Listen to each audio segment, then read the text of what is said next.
राधे श्याम सारे भैया को तो हिंदू वाले देखो मैंने उस ब्लॉग में मैं किया हिंदू वाला श्रृंगार है फल का फल का देखो भाई केले केले सफरजन एप्पल सभी की लाइन लगी।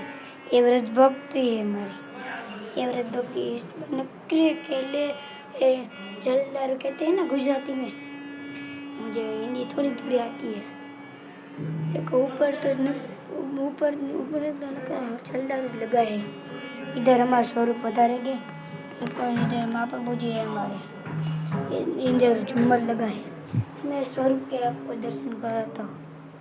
ये मेरे स्वरूप देखो गोवर्धन जी बालकृष्ण लाल जी गिरधर लाल जी नवनीत प्रिया जी ने शालिग्राम जी ये हमारे बालकृष्ण लाल जी नवनीत प्रिया जी है भाई आनंद आ गई है हमारे सब ते कीर्तन मंडली दंडवत प्रणाम।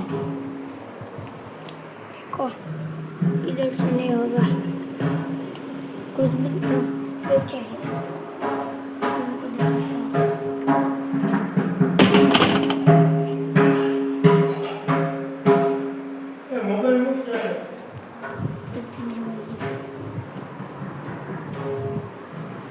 हमारे ऊपर ना है